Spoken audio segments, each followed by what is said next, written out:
Yo, hey guys, it's Beast, back with some more beastly content. So, due to the fact that we haven't heard too much news around it, I figured I would go ahead and talk to you about what was announced and just my general thoughts on it. Maybe this is just all the information we currently know about Codename Deviation, Pokemon in Once Human. So, once again, are they still working on this? I don't know, because like on the dev stream release, when they did the original dev stream, it was like a day later, they posted actual gameplay of like the combat and everything else. So I'm almost wondering if maybe this is like a legal thing. If y'all haven't seen what's been going on with Power World versus Nintendo, Power World is an open world survival game with base building, guns, and weapons and things like that, where you can also capture pocket monsters, little Paloos they're called in Power World. Now, Power World's currently in a lawsuit with Nintendo, and they've been in a lawsuit for like a year. And Nintendo's pretty much just trying to bully them into like, not making their game. Now, they keep fighting in the lawsuit, and Nintendo's doing nothing but losing money. However, without further ado, let's go ahead and get on into the information we do have. So, first of all, here's this clip. Hopefully I found it. This is the only, gameplay we have-ish of this. But regardless of that, I'm probably just going to have some Power World stuff going on here. I've been checking out Power Worlds lately due to the fact that this Project Deviation scenario was slated for originally from July to September.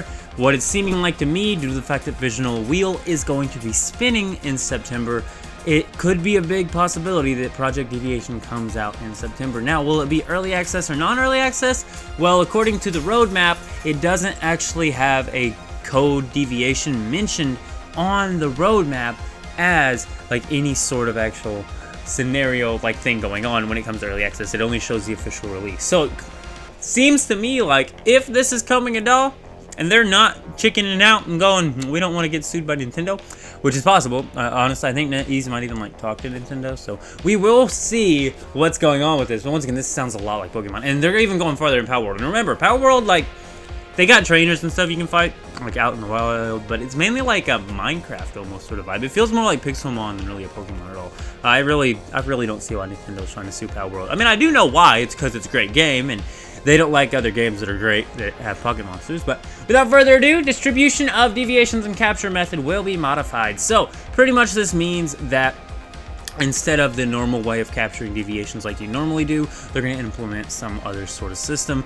Due to the fact that pretty much everything sounds like it's going to be Pokemon, it sounds to me like they're going to implement the same sort of system that Power Worlds has, where you craft they're not called Pokeballs in Power World, they're called something else, and they have an entirely different icon and everything.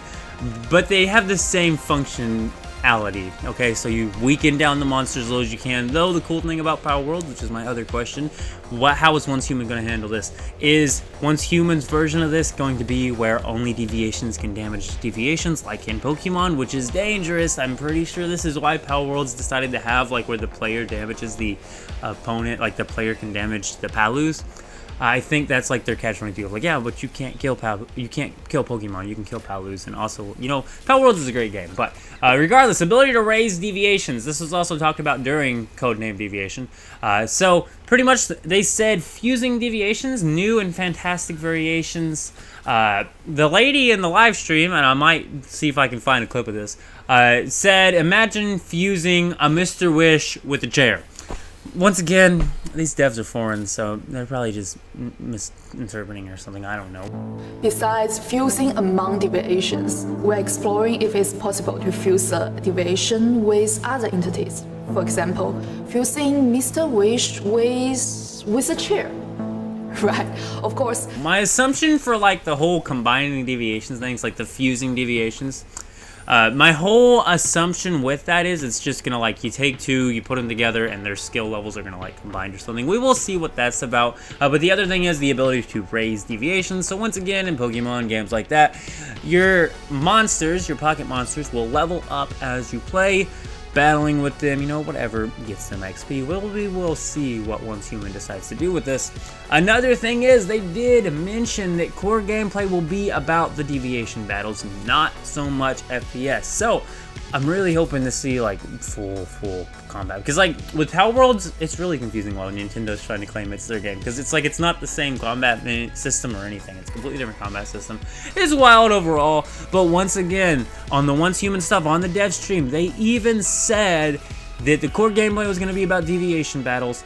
And there were even going to be deviation battle tournaments held within the scenario. So what it sounds like to me is they're even going to have places set up as gyms. Now, my assumption is this is either going to go down on Man Abyss or the Way of Winter map, or both maps, or even they'll do a full open map with deviations. If they did full open map with deviations, that'd be pretty interesting. But the main thing here, and my main thing I want to mention about them doing a Pokemon scenario is there's enough, I would say, deviation wise, to have a battle. But at the same time, how many deviations are they even possibly going to be able to have in this? Because if anybody knows anything about this type of game where your whole point is to battle deviations, if there's only like 10 in the entire game, because first of all, they're gonna have to take the current deviations and convert them over to battle deviations.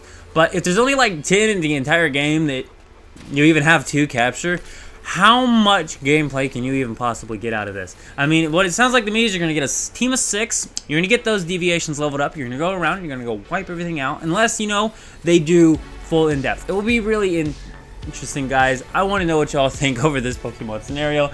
I know I was probably a little bit rambly, we talked about Power Worlds and stuff like that, but aside from that, I guess we can keep talking because it hasn't even been that long. So, once again, new deviations are coming during this scenario. So, once again, like I said, new deviations are going to have to come during this scenario. I mean, they have to. There's no way you're going to do this. Like I just mentioned, in most games like Pokemon and things like that, the whole point of playing them after you like beat the main story and everything is the capturing of new deviations, and it's another great time for them to really bring back the shiny thing and really spice things up with a lot of shinies.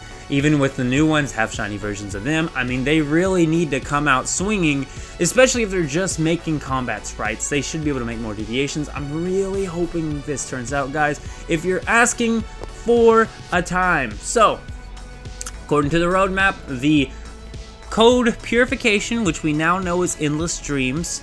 Once again, they call it like pollution zones.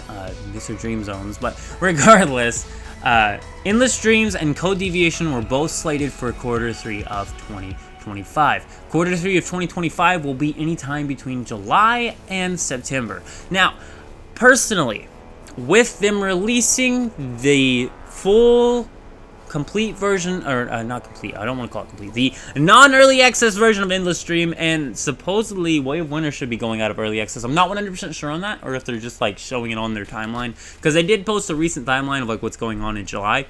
Way of Winter's update was mentioned on there. I'm not sure if that means that it's going out of the testing phase, or if it what, but regardless of that, those two scenarios are coming out in July as like official releases. So I kind of see it high-key unlikely that they do another scenario that's just an official release like Project Deviations, because they haven't talked about early access to this. And here's the other thing, once again, we got to take this back to Nintendo. The main reason why they are probably not talking about this, if they plan on doing this, they are going to strategize with this, and they are going to be very smart about this. They are not going to just sit there and drop any hints about this. They are not going to talk about this. They want Nintendo to think they changed their mind and they chickened out, if they're even going to do this. I still don't 100% know if it's ever even going to end up being a thing where we have a Project Deviations. It's still showing on their official website, but we haven't heard any news since the New Year's stream. I really want to see it. I know everybody else is really wanting to see a Pokemon scenario. That sounds sweet. But once again, with the way Nintendo is, and the fact that NetEase might not want to play with a lawsuit with Nintendo, seeing as how they won't even pay dev monkeys, I'm not quite sure this is coming at all, honestly. And I want to know what y'all think down below. Do you think Codename Deviations is coming? Do you think they're just being quiet about it because they just want to drop this as the official release? That could also be another reason why there's no early access slated on the roadmap for Codename Deviation, because they would not want to do an early access to Codename Deviation, Nintendo sue the F out of their ass, and then, you know, them be left up a creek without a paddle, you know, paying off legal fees from a Nintendo, having to take down the entire scenario while it's still in early access where it's supposed to be a bug testing only scenario, and like the official launch ain't even here. That's why I'm thinking they're probably just going to launch Codename Deviation like right away, and it might even be a limited time scenario situation. It's going to be really interesting, once again, just because this all right here especially with the Power Worlds lawsuit that just continues. Literally, on the Power Worlds lawsuit, Nintendo updated their patent mid-lawsuit just to make it applicable to the lawsuit, and they're like in the gray water, you know, but overall, Nintendo's main gameplay there isn't to, you know, actually take down Power Worlds. They're not actually trying to win this case. They're not trying to, like, legally take down Power Worlds. Their goal here is just to run the developers of Power Worlds out of money and to make any other developer thinking about doing something similar to Pokemon. Just to know that Nintendo is probably going to come for you because apparently they trademarked the idea of battling monsters against each other. But with that being said, let me know what y'all think. Are you hyped for Codename Deviation? Do you think it's not coming? Do you think they chickened out because they think Nintendo's going to sue their asses? I don't know. You let me know. But I'm going to get out of here, guys. Go ahead and leave a like on the video if you did enjoy it. And keep it beast mode.